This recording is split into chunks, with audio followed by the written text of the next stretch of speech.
Hello once again, everybody, and thank you for joining me here on this Tuesday, September 29th edition of ATS Radio. I'm your host, Adam Burke. I'm joined today by Brian Blessing, the host of Sportsbook Radio and Vegas Hockey Hotline. We'll talk some NFL Week 4, including some breaking news here for Tuesday morning. We'll take a look at the Preakness Stakes as well, with the post-position draws having taken place yesterday. We'll give you some thoughts on that race for a highlight video over on our ATS YouTube page. Lots of stuff going on over at ats.io for you to check out. Got plenty of coverage already for Week 4 in the NFL, coverage of the Major League Baseball playoffs, including my thoughts on today's edition of the Bettor's Box. We'll be talking about the NBA Finals over there as well. And, of course, we cover the industry with news, notes, different states that are starting to embrace sports betting, some of the best sportsbook promotions that are out there for this week. We talk about all of it over at ats.io. And we encourage you to check all of that out. With that, we bring on today's guest, and that is Brian Blessing, the host of Sportsbook Radio and Vegas Hockey Hotline. And Brian, how's it going today, man? All right, Adam. Well, we both woke up to, I guess, the elephant in the room, the news of the positive COVID test with the Tennessee Titans and the impact this is going to have on the Titans game this week. Keep a very watchful eye on Minnesota, who they played. And then you and I were sitting there. Can you imagine just what a jumbled mess this becomes? We're looking down the road. We're trying to figure, well, how do you make this up? And they've got some bye-week windows, let's call it in the first half to two-thirds of the season. But again, it's such a fluid thing that we have to watch this so closely. Yeah, we most definitely do. And we'll expand on that a little bit here in a second. But the Stanley Cup was handed out last night to the Tampa Bay Lightning, and the bubble worked for the NHL. And now you start talking about, what happens with the upcoming regular season when they decide to play that. Players kind of saying, look, I don't know if I can do this bubble thing for, several months of a regular season. You had players kind of talking about, the different conditions, some in Toronto, some in Edmonton, the differences between the two bubble cities. But the fact of the matter is they got it done and they got a champion crowned. Yeah, hats off to the NHL. They really did an amazing job. And, per their reporting, not one positive test. But, yeah, you're right. I think we're looking at likely January 1st, something along those lines. They'll play. You'll be dishing the cup out again next year in the summer in August. And then by that time, you hope we get back to normal. But let's give them full marks. They did a remarkable job. There's going to be a crazy few weeks coming up now. The draft is right around the corner. There are going to be massive trades, more so than I think we're accustomed to. We always say, oh, boy, watch the activity on the draft floor this year. Well, if it's ever going to be nutty, it's going to be this year, because with the flat salary cap moving forward, and let's throw expansion into the loop, too, with Seattle coming and guys that are teams are going to lose guys. They're going to start doing preemptive strikes, massaging their roster. Go, well, we're going to absolutely lose a great player. We know when expansion comes, so we're better off making a deal now to get something and then protect certain guys. I think it's going to be really active here in the offseason, and the offseason is very short. Yeah, it definitely is. It'll be interesting to watch, and we'll be keeping up with that. And I know you'll keep up with that a lot on Vegas Hockey Hotline as well. The NBA Finals too. I mean, the NBA has gotten this bubble thing done, and those will start here pretty shortly. LeBron and the Lakers, of course, back in it once again, taking on the Miami Heat. But again, the bubble format seems to work, and we've got Major League Baseball doing that for their playoffs, and we talk about the NFL, and they've got a hardship now. We'll see if they try to do a playoff bubble down the line, but hey, at least there's that. I mean, the credit to the NBA too. They got through this thing pretty much without a hitch. Right, and the one thing I would say, just to move on from hockey, but the fact that, and I don't know what you've heard in relation to one of the NBA things, they'll start next year. But the one thing, the NHL specifically, I mean, you look at the NFL, as bad as this is for all of us, the kind of dough each team gets from the TV deal, I mean, your head's above water. That's not the case with the NHL. What does the American Hockey League do? They can't survive. They need gate receipts. That's how you fund, the whole system of the game. They're going to hold out as long as they can. Later is better. they need fans to the point where, and to move on from hockey, but the thing that I would think could happen, they may be the first one that gives us the real indicator of what it's going to be like moving forward. Because I think you'll see situations like, pick a team. I mean, you could do Vegas, for argument's sake. Vegas will go to L.A. For a week, and they'll play Anaheim, then L.A., Anaheim, then L.A. You'll go into a city and play, like L.A. would be perfect, play a boatload of teams. Or if Edmonton has to play in Vegas twice, Edmonton's going to come in here, and they'll fly in on a Thursday and they'll play Friday, Sunday. So they're going to minimize travel as much as humanly possible. Then you have the border to deal with, where I don't know that they're going to do it, and we don't know where this virus is going to go. They may rethink and even realign for a year and do something along the lines, okay, well, here's a Canadian division, just to get through the regular season. The bubble thing worked at the end, but to plot a course for an 82-game season with 31 teams is just daunting. Yeah, it really is. And, again, these leagues kind of have to read and react to everything that's going on. And as you mentioned, everything very fluid situation here. And I guess we'll go ahead and talk about that. And this will be a highlight video for us over on our ATS YouTube page with our thoughts on week 4. And I guess, the starting point here kind of is this whole situation with the Tennessee Titans. 3 players, 5 staff members, it would appear. They say 5 personnel, team personnel. So, maybe some coaches, some position group coaches, somebody else in the traveling party, all that. But for the most part, Steelers, Titans off the board right now. Same thing with Vikings and Texans. And hey, can I interrupt and ask you a question? The advanced line for Pittsburgh, Tennessee was Tennessee -3, -2, -3. And then Monday, this thing opened up with the Steelers a 1.5-point favorite. Winning on the road, I don't care who you're playing, is not easy in the NFL. And Tennessee was life and death to beat Minnesota, so be it. You look at Pittsburgh, they get a win. Again, they beat the Giants in Denver without their quarterback, basically. And, okay, they beat a Houston team that I think is capable of being pretty good. But none of what I saw this past weekend would do anything to flop the favorite all around. Do you think there was wind to this before the announcement on a Tuesday morning that something was amiss with Tennessee? I think it's certainly possible. Because I couldn't wrap my head around why did this number move so much?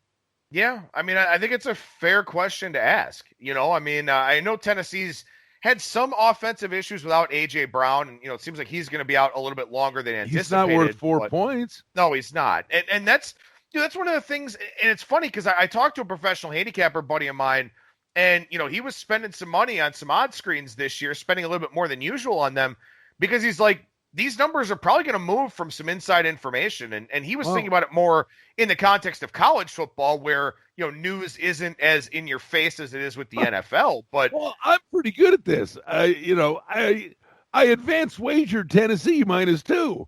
And then I'm sitting here going, what? Pittsburgh's favored. I'm going, wow, I'm an idiot. I'm like, what did I miss there? I'm thinking, Tennessee at home, to me, the toughest match that Pittsburgh would have to this point in the season.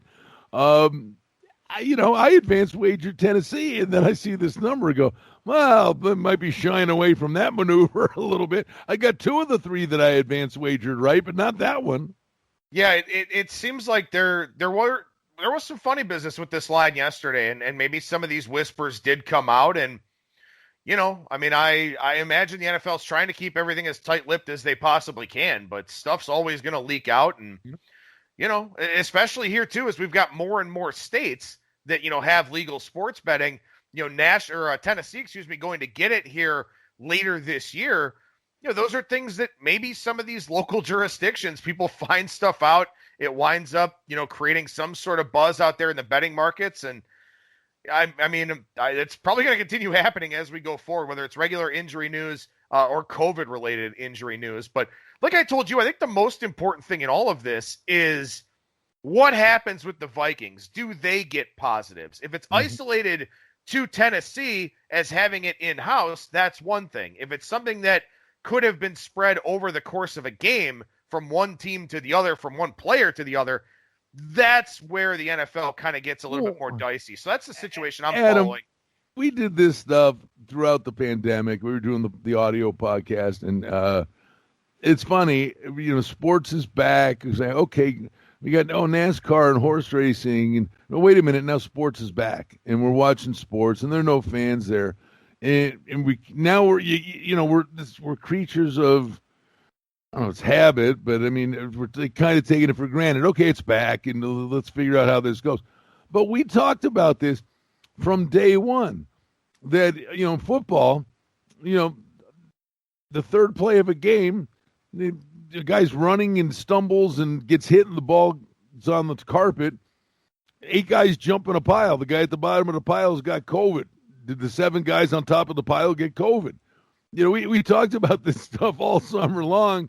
We're kind of acting like it doesn't exist again. And I don't know, buddy. Here, this is a weird one. It definitely is, and we'll see how it all plays out. And like I said, I guess the most important thing, in this equation here is, I mean, look, it could go through the Titans roster, and obviously that creates a major issue, with their game this week, their game next week, their game the week after, stuff like that. But to me, that's what I want to see. I want to know if any Vikings wind up getting it, and if there's a way, I don't know if there is or not, to definitively point to that player having gotten it over the course of that game.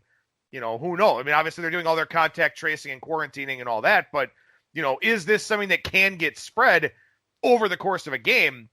Maybe we find out here. I don't know. Let's hope not. I agree with that. I honestly, I mean, with each passing day, you look, you tell me in your backyard, things like they just had the car race here, right? They had the NASCAR race here, and Vegas has come down. Now the numbers are coming up a little bit. Well, Vegas, I think Vegas it's a tourist city, so people are going to be coming here all the time. And, how you ever completely wrap your arms around this thing, I don't know. But if you're going to open bars again, they just had the car race here. I mean, that place is cavernous. You're telling me you couldn't have put 10 to 15,000 fans out there, and they wouldn't have got it within 100 yards of each other. And how many hotel rooms would that have been, and make money for the city? And, I don't know. I'm no rocket scientist. I don't know what the right answer is, but it's like, well, wait a minute. If you're going to open bars, why wouldn't you go to have this outdoor event, and you're going to have people drive in here every weekend from California? Why wouldn't you have had some fans at the car race? It's the mixed messaging and the lack of, I don't know. Is there a universality of this? I don't know. Stuff like that, it drives you nuts. What do we do? I don't know. I mean, the Browns are allowed to have 6,000 fans. Now the Bengals will have fans this week for their game against Jacksonville, up to 6,000. The Indians can't have any for the playoffs, and I mean, it's just. Hey, let me tell you. Let's just get on that front and move on. But I think it's safe to say there are some people that are fortunate, the luckiest people on the planet with all that's going on right now is every player on the Philadelphia Eagles. They are the luckiest people on God's green earth that there are not fans that can go to games in Philadelphia. They're the lucky winners. That's true. It's very true how things have gone. Could you imagine the Eagles fans going for a tie against the Bengals? Ay. All right. Well, with that, we're going to do a highlight video here, taking a look at some games for week 4 that Brian and I have some interest in, some games that, whether we've got some financial interest or just some rooting interest or just games that, quite frankly, outright pique our interest here for this week. And we'll run through them by rotation number here for you. Beginning with game 259-260, Cleveland and Dallas. Dallas laying 4.5 in this one. Total 55.5. This one has gone up a little bit from where the look-ahead line was. But, Brian, this was a game that you mentioned to me before we started recording here. What is it about this Cleveland-Dallas game that stands out to you? Well, the NFC East is hot garbage for starters. But I look at Dallas, Okay, you lose a hard-fought game to the Rams. 2017 was the final. Well, Atlanta can't stop a good college team. And we know the comeback thing, and it happened again to the Falcons. So the Cowboys win that 40-39. Then you're playing the Seahawks, and Russell Wilson at the moment can't be stopped. So everybody's like, well, this Dallas defense is a train wreck. I just think it was a function of the two teams that they played. And good for the Browns. They got a winning record right now. And I know there's a lot of positivity going on there. I got a funny feeling this is like a Dallas kind of game where there's a pretty salty start to a schedule. And, Cleveland gets mauled by Baltimore, and that's a complete throw-out because Baltimore mauls everybody in opening week. But Cleveland's played Cincinnati and Washington. All right, well, you better beat them. And they did. But I think this is a week where Dallas gets well. I think Cleveland's still very much a work in progress. And I think Dallas has the weapons on offense. I thought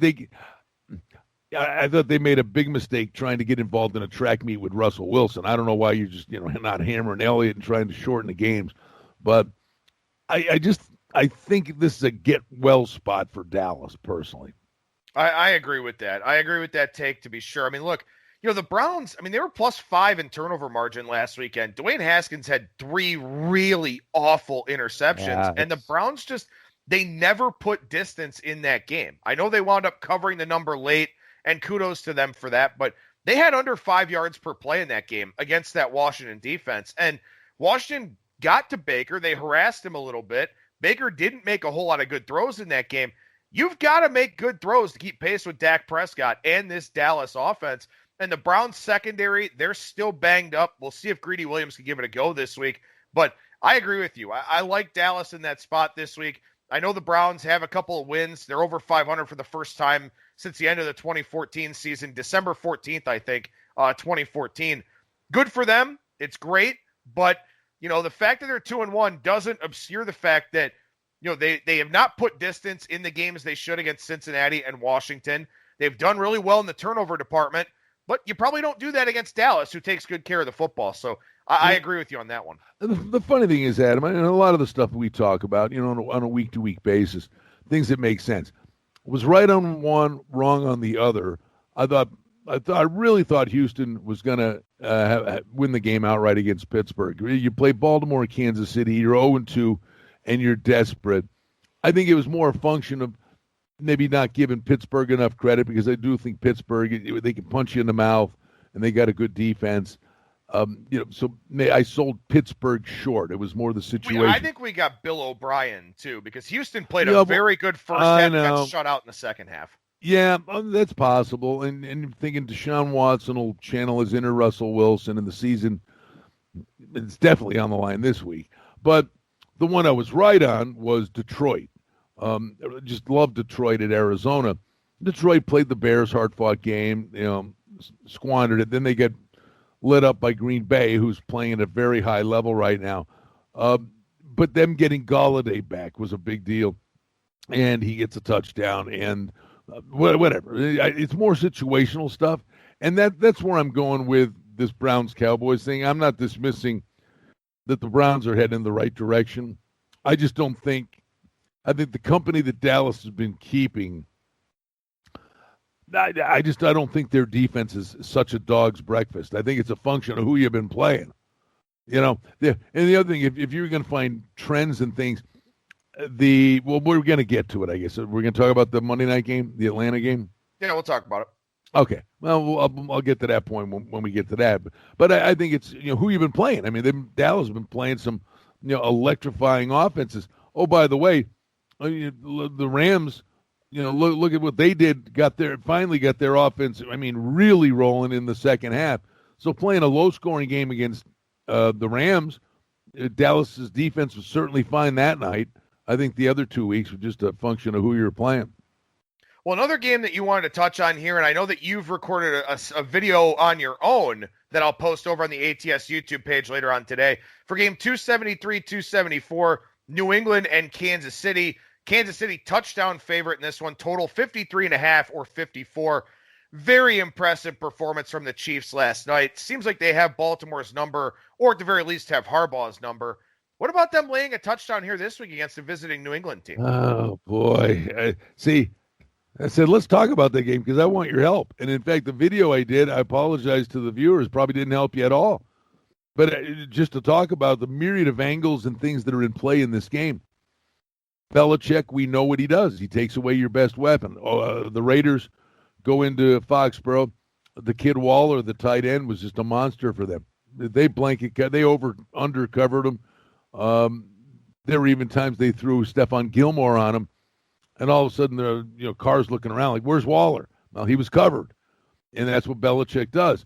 But how does he do that with Kansas City? Okay, I'm going to take Kelsey away, and all right, we'll design this. We'll take Kelsey and Hill away. Well, you still got Edwards-Helaire. You've got Watkins. You can break it down over the top. I never can remember. What's the kid's name? McCall Hardman. Thank you, the kid from Georgia, right? Yep. Yeah, I can never remember his name. It's like calling the Chargers San Diego to me. It's hard, man. I've got to get this poor Hardman kid because he's just like a rocket sled over the top. And if you're taking the other two guys away, the other guys can kill you. So Belichick's going to really have to dial something up. But the thing is, for me, rank the best running quarterbacks in the NFL. I'll throw that at you. Lamar Jackson, 1. Yeah. Probably Kyler Murray, 2. No. Well, I would say Kyler Murray 2, and then Cam Newton 3. Well, I would put Josh Allen 2. Okay. And then Murray and then Newton. I mean, what Allen's been doing with his feet's unbelievable. Right. Mahomes can run. He just never really has to. By the way, it took a while to get there, but I bet over 19.5 rushing yards. I'm watching this Monday night game last night. Here's the game of the year and plus 3.5 and this and the total and this and that. And my bet on the game was Mahomes over 19.5 rushing yards. It took a while to get there, but he can get it on one run. Oh, yeah. He had, I think he was at 15, and then he busted off about a 20-yard run. That's the beauty of all the options that are available to you with these games. The only thing, and you mentioned it, Kansas City's like, we're the Super Bowl champs, and they punched them in the mouth. Oh, yeah. And Mahomes is like, yeah, good. You're the MVP. I got the ring, right? I mean, so it's a one-off. It ain't the end of the world for Baltimore, and then maybe down the road we're talking about revenge for them. But did Kansas City invest so much in that game of the year, short work week? The letdown is going to be the one thing people will talk about because this number was 6.5. It was 6.5 before the game was played because the Sharps were worried about the letdown. That was professional money, worried about the letdown. Then they win the game so impressively. The line's sitting at 7. I don't know that it ever comes off 7, but it's compelling. But to me, the way they handled Lamar Jackson, are they really losing sleep over Cam Newton? I wouldn't think so. I mean, look, Newton didn't look good last week. He looked very good the week before in the game against Seattle. Last week, he had some issues, some erratic throws, stuff like that. But yeah, I mean, it's a similar game plan here. You plan to stop the quarterback run, and if Newton wants to beat you with his arm, you give him the chance to do it because he probably won't. And that's the thing. Lamar Jackson has improved so much as a passer, and then we didn't see it last night. And probably just a function of what Kansas City does and what Kansas City is able to do and how great of a head coach Andy Reid is. Andy Reid's going to have probably the same game plan or something maybe a little bit different this week, and it'll be up to Belichick to counterpunch. And I don't know, I don't know what that looks like. It's an interesting game because, again, you see Belichick getting 7, and I know. It is very hard not to take it. But the one thing with New England, I mean, they're well coached, they're fundamentally sound, and the defense is still good.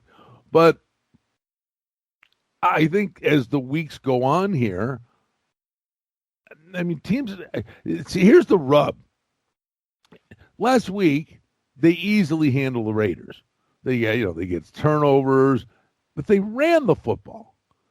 The one thing New England couldn't even do last year with a great defense, they couldn't run the football. Well, last week, out of nowhere, Haley's Comet, Michelle gets 100 yards rushing. The Burkhead guy's kind of a threat, and it's this running back by committee thing. But the point is, New England just really can't run the football with consistency. But if you're going to say, we're going to put a spy on Newton, and we're putting 6, 7 in the box, 8 in the box, and if you're going to make Cam Newton beat you through the air, so you're going Cam Newton versus Patrick Mahomes, who the hell are you picking? Oh, yeah. No, I totally agree with you. I completely agree. It's going to be a great X's and O's kind of game to see how those two coaches sort of play off of each other and all that. Should be a whole lot of fun in that one. What about game 275, 276 here in your backyard at the Giant Roomba Allegiant Stadium? Buffalo and Las Vegas. The Bills, 2.5 or 3, depending on where you look. A lot of the threes do have reduced juice attached to them. Total up on this game into the 52 range now, which I think is a testament to what Buffalo's doing offensively. And yes. And what they're not doing defensively. I mean, the past few years, the first year Josh Allen had nobody. He had no weapons. I mean, no one. Then last year they brought in John Brown and Cole Beasley. Nice additions, but not like, hey, wow, look at your number one wideout. Now you've got Diggs, Brown, Beasley, a running game, a better offense. Allen's, and all the heat that poor kid took, he had nobody. He had no help. And their thing was they won games with defense. The defense was for 3 years in a row in the top 3. Now the defense is the Miami game. You were missing Edmonds and Milano in the middle, and that was a gift. The over in that game. This past week, they were mauling the Rams. Now you sit there and say it's just one of those weird things when you get a big lead to say keep going, but you take your foot off the pedal, and that game turned on a dime, and then Buffalo's offense went quiet for a few series. And it was a perfect storm. First half, perfect storm for the Bills. Second half, perfect storm for the Rams. How good might this football team be if the defense gets anywhere near where they've been? And they thought they upgraded the defense. So I think Buffalo's a real dangerous football team. But what Allen's doing and they're doing offensively, they got a level of confidence going right. And can I have one little soapbox beef? Sure, why not? Full disclosure. I'm a monster Bills idiot. But I don't sit there and just burn my money on the Bill. I played the over in the Miami game. I was leery of going on the road, but I played the over. I don't sit here and bet the Bills blindly. I did have the Bills. I got the -1.5. I did like them against the Rams because I couldn't understand.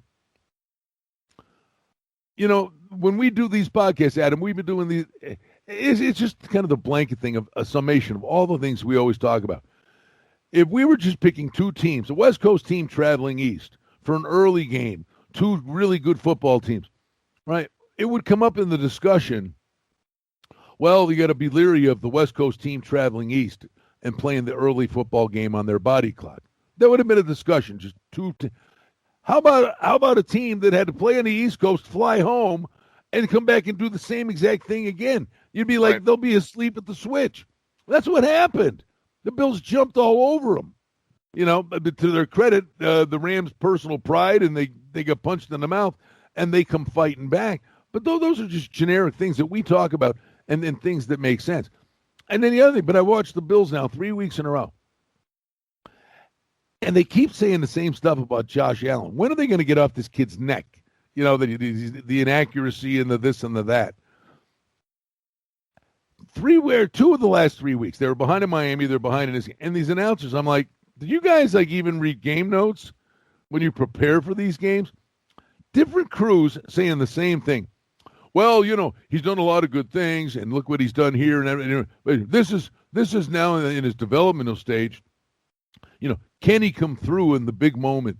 This is when we'll learn about where he led the league last year in fourth quarter comebacks. He had 7 fourth quarter comebacks last year. The one game he didn't do it was the Houston game, and the playoff game, and it wasn't him. It was the idiotic play calling they're 8 yards away from field goal range to win the game, and they throw 3 passes when Singletary was getting 8 yards at a pop. I mean, I blame the play calling, not Allen, and he did go haywire a little in the game. But it's like, do they even watch these? This kid's got ice water in his veins. He might make a box of rocks playing here and there, but he ain't afraid of nothing or nobody. And they keep saying, well, we'll see if he's up to this. He led the league. He's got 9 game-winning drives. He led the league in fourth-quarter comebacks last year, and he just did it 2 of the first 3 weeks. And they're acting like it's a brand-new thing. Well, look, by and large, across the board, I don't like a lot of the commentary that's out there, and I certainly don't like a lot of what the color commentators chime in with, because it is mostly that. It's lazy-ass narratives, or it's whatever they got meeting with whichever players they cherry-picked, or whatever they heard from the coach. No, there aren't enough, and I know that you're not a metrics guy, but there's not enough statistical analysis on a broadcast. There's not enough that the color commentators contribute other than these proliferating these lazy narratives. Look, Josh Allen, it is perfectly fair to say that Josh Allen wasn't great at the start of his career because he didn't have a whole lot to work with around him. And he has developed and grown as the Bills have developed and grown around him offensively. And it's perfectly fine to say, look, at this point in time, Josh Allen is a good quarterback. Is it a product of what's around him or a product of him tapping into his potential? I don't know that for sure. But again, the lazy narrative thing is just, it kills me no matter what sport it is. And that's why a lot of times I'll mute games and just listen to Spotify and listen to music or something, because otherwise it makes my blood pressure go up too high, and I already don't need that. It's one of those days. I need a chuckle. My buddy's, he's a camera guy, and it's it was a Browns-Bills game. Whatever it was. It had to be about 5 years ago. And they're doing the pregame thing on the sidelines. Now, I guess Emmitt Smith, right, was on, remember that? He was on the ESPN broadcast. So literally it's like the minute before the thing's going to start, the show started, and Emmitt Smith looks out to my buddy and he goes, hey, boss, he goes, what's the Bills record?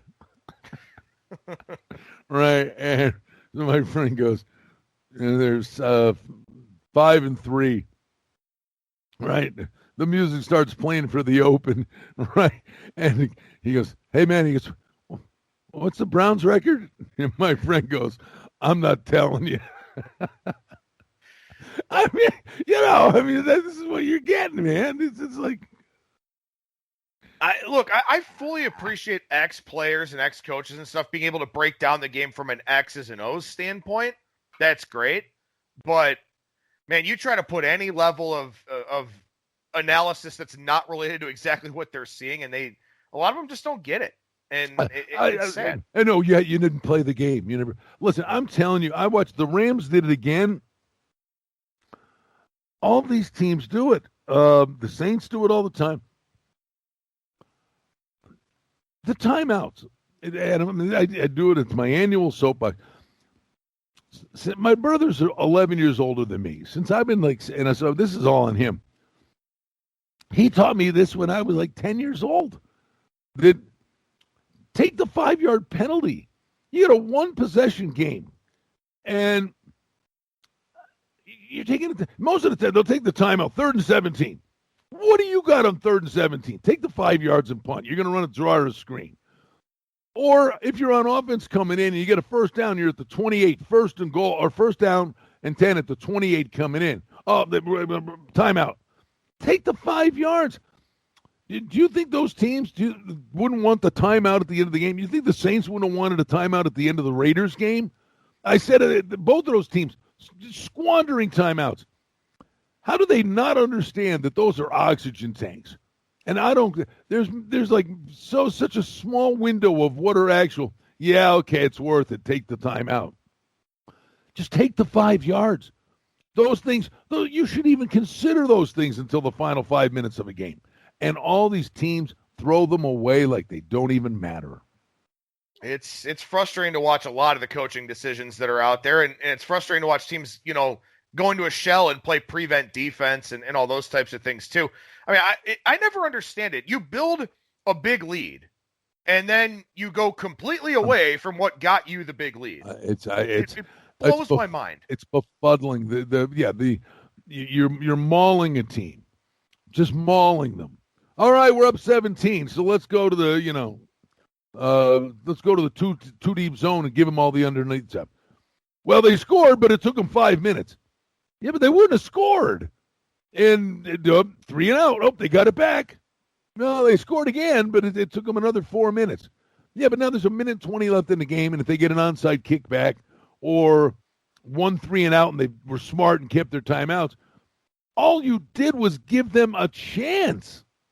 And they all do it. Oh, yeah. They all do it. Everyone. Okay, you think, okay, you're worried about the guy beating you over the top. But if your defense, if you're terrorizing a quarterback and it's worked for 3.5 quarters, why are you giving him something that he couldn't find all game? I agree. I completely agree. I'd like to ask the Atlanta Falcons the same thing because I was on them this weekend against the Chicago Bears. But in any event, to circle back to this Buffalo and Las Vegas game, I know we kind of went off on a couple of tangents here, but no, it's all good. So, I mean, what do you like in this game where Buffalo, is pretty much -3 market wide? At the moment, I would have to lean to the over in the game. But Vegas, you did take Buffalo below 3 earlier in the week. Yeah, I got Buffalo -2.5 with the advanced wager.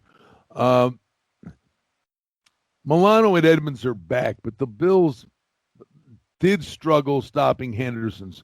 So I think if the Raiders don't get sucked into a track meet game, if the Raiders, honestly, I think it's correlated. I think it's Raiders and under or Bills and over. I think that their game plan should be just hammer Jacobs as much as they possibly can. The Raiders are really an injured mess in the wideout position. The Ruggs kid's not 100%. I think the Bills are going to put up a lot of points. I do believe the Raiders are capable of putting up a lot of points. I'm leaning to the over, but I'm just a little leery of. Oh, okay. The score we saw last week. The thing is, too, Adam, it's not. Well, let's just cut to the chase. This is not normal, right? How all summer long we talked about third down conversions for visiting teams, moving the sticks, not dealing with crowd noise. I think bad teams are bad teams, but teams with,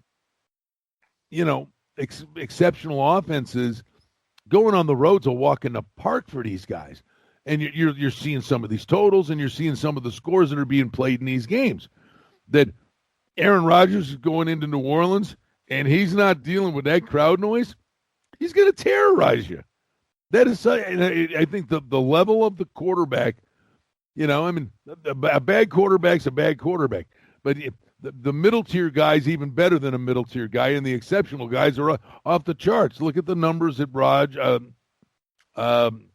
Wilson, Rodgers, Mahomes. Look at the kind of things they're doing.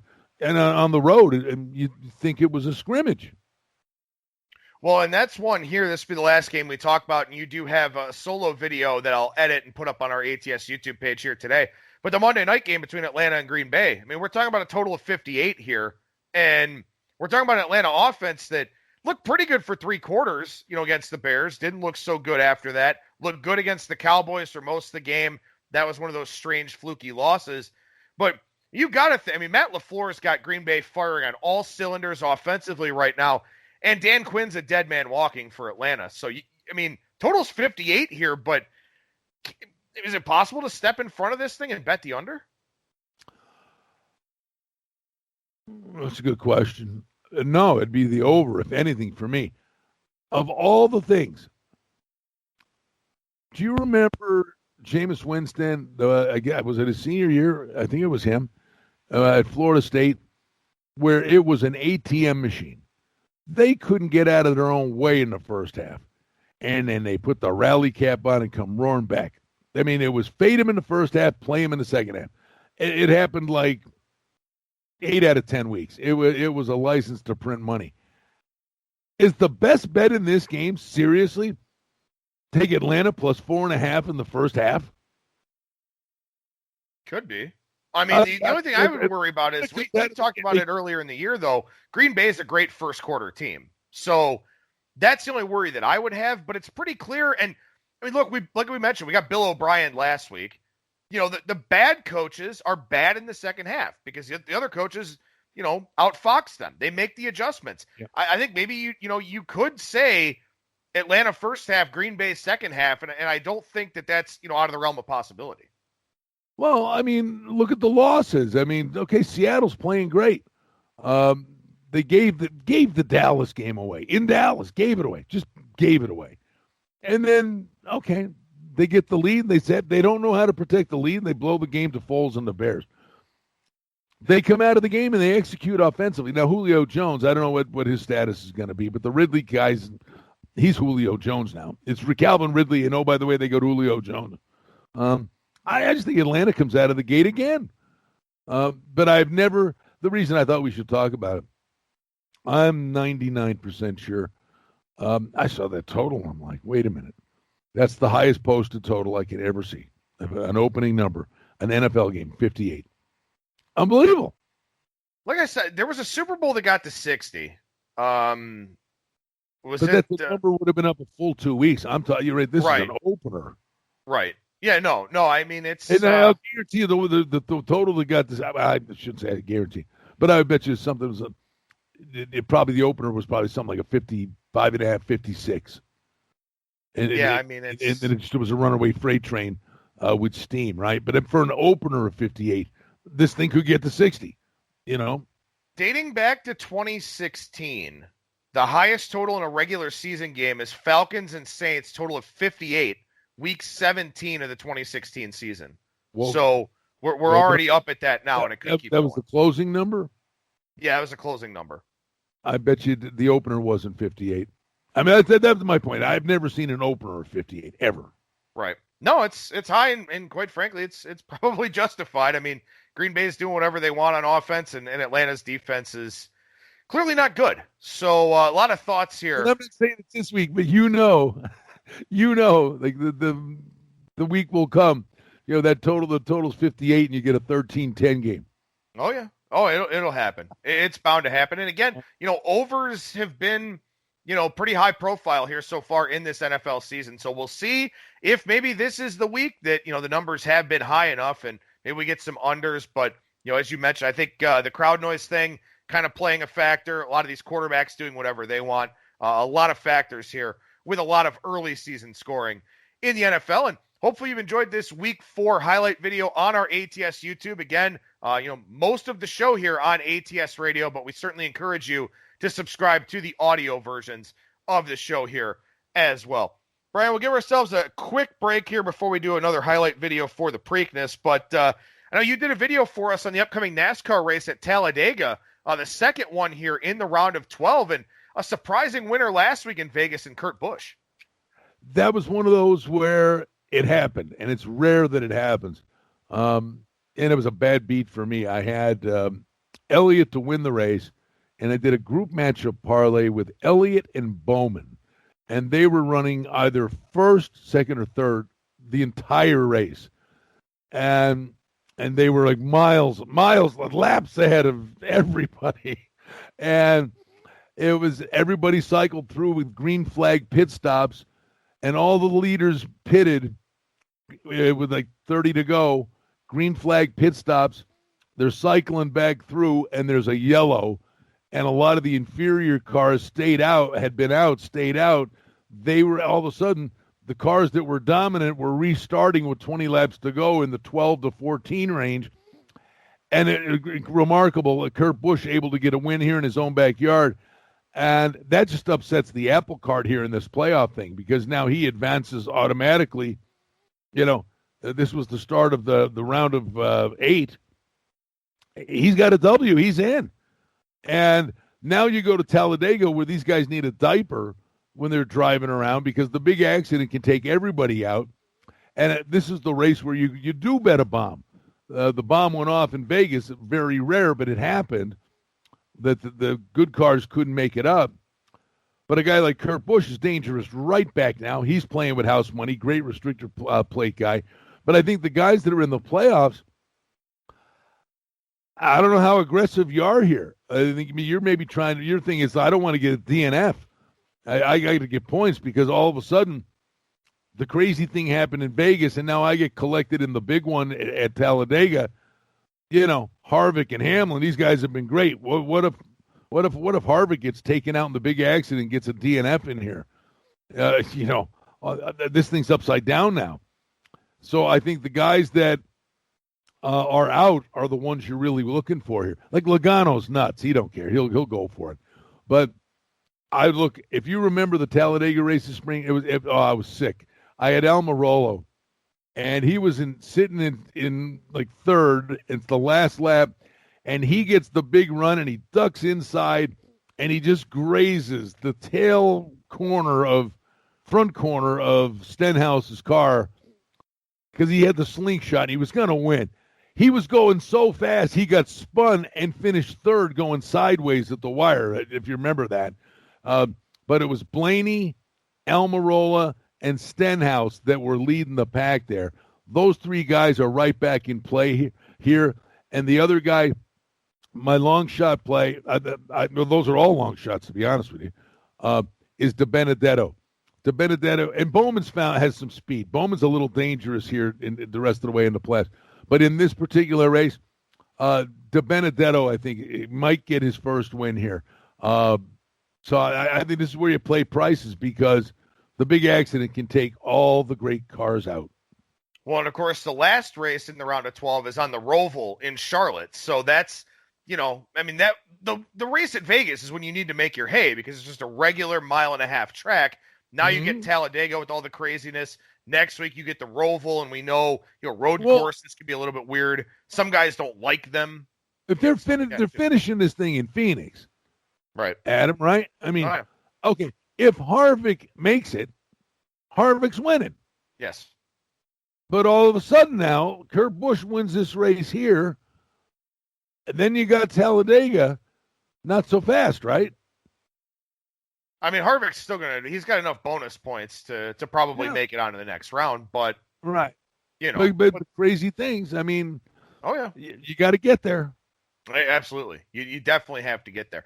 We got a highlight video for you here to finish up this Tuesday edition of ATS Radio, and that is taking a look at the Preakness Stakes. The post-draw came out on Monday. Accession number 1, Mr. Big News 2, Art Collector 3, Swiss Skydiver 4, 1,000 Words 5, Jesus' Team 6, Nye Traffic is 7, Max Player 8, Authentic, the favorite, and a pretty big favorite at that at 9-5.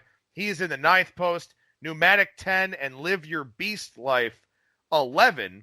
And a lot of speed here in the Preakness, usually the second leg of the Triple Crown. This year, the third leg of the Triple Crown. The big question here, Brian, can anybody beat Authentic? I would have said, yeah, and I'll tell you why. Authentic should be a walkover here. If you can, and he had to work to get the lead in the Derby. It wasn't like he came out of the gate and he had to work to get the lead going into the first turn. Got to the front. I would have expended too much energy and just kept going. 'Tis the law, it wasn't his day. And I'll be sick to my stomach. Go ahead, let him win. I had a Derby future in Art Collector, 35-1. He would have been 5-1 in the Derby. Catches, I guess, a fever. I guess he had. Or it was a slight foot problem. I thought it was a fever. Anyway, morning of the post position draw of the Derby. After all these months, Art Collector's not going to run in the Derby. And I thought he had a monster shot to win the race. And he's in here. So that'll be the story of my life. It's happened to me before. Have a Derby future horse, doesn't run in the Derby, runs and wins the Preakness. Art Collector absolutely is the one that can get the job done here if he's right, coming off the layoff. The first turn of this race is going to be really interesting. You throw the Philly Swiss Skydiver in there. I think she's going to go with Authentic. Shorter race, how hard they go. But I think in the first turn, I would envision Art Collector in the catbird seat sitting third once they sort themselves out through the first turn. And I think Art Collector has a big shot to pull up the upset.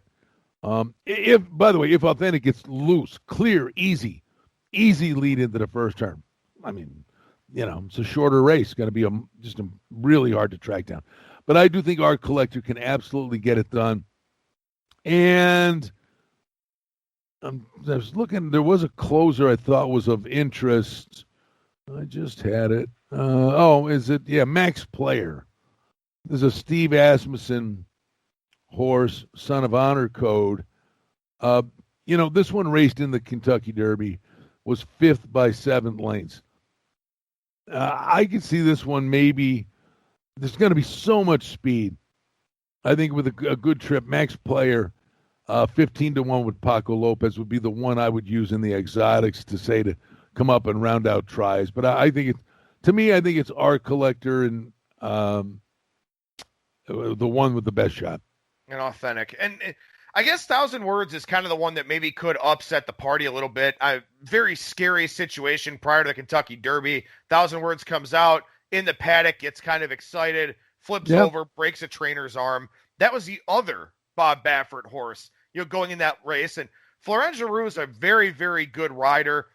What do you think about 1,000 Words chances? I mean, is that one that maybe makes an appearance here? When you consider that both 1,000 Words and Swiss Skydiver 6-1 on the morning line, if you got a head-to-head matchup or something like that, what do you think about those two?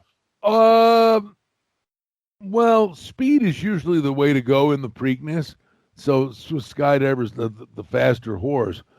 But when the Derby was coming up, I kind of gravitated. It's funny. I thought of, I said, it's always the other horse, right? Authentic wins the race. I thought 1,000 Words was the one I liked better than Authentic, and that horse never got a chance to run that day. I think you're onto something here that, you take a long, hard look at this horse. And I think there's a level of versatility here. The longer distance and the stalking style, I thought was kind of advantageous in the Derby for 1,000 Words. I think this race is going to be just a little too quick on the front end for 1,000 Words. Like if 1,000 Words is kind of chasing and might pack it in, and a closer could come up and get the best of 1,000 Words here. And by the way, maybe it's a one-off, but it wasn't like there was a big crowd there that this horse just freaked out on Derby Day. So sometimes, some of these horses are real smart. Some of them are a box of rocks. Is that what you're getting every time this horse goes to the paddock? And maybe the one we're selling short, Swiss Skydiver, because it's always interesting when a filly runs against the boys. Yeah, I mean, I guess I'll ask you one last question here, just as sort of a general thought. This is pretty late in the 3-year-old year for a lot of these horses because, you've got the Breeders' Cup, but we don't run Triple Crown races into late September, early October. So anything can happen. What does that mean for you? Well, the fact that these 3-year-olds are, a lot more mature than the 3-year-olds usually are at this point in time. And it's not just physically; it's mentally.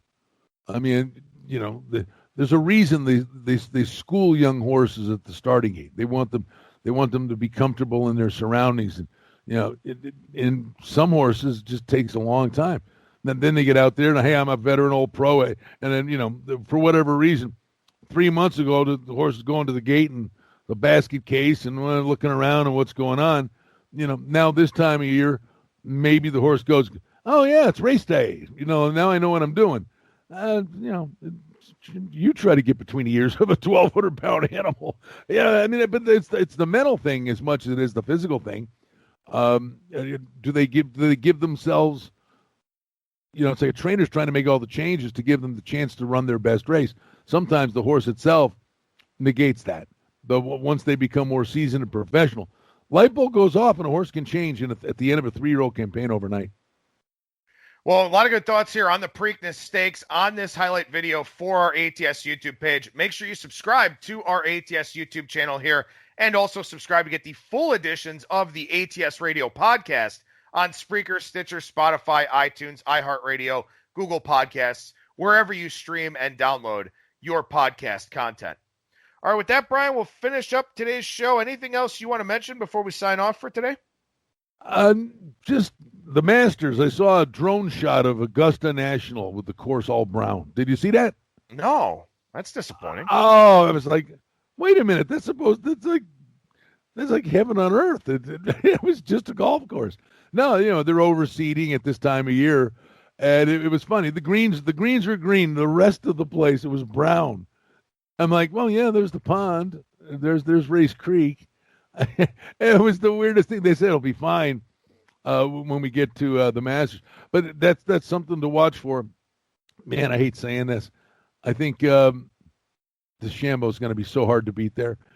The air is going to be cooler, less daylight. The course is going to play really long. And I think the Shambo walks in there is going to be a mittful. I think he starts with a 4-shot lead. I think he hits it over the trees on 13. He's got gap wedges coming in on the par 5. I think he birdies it all 4 days and one day throw an eagle in there. I mean, that's a heck of a start.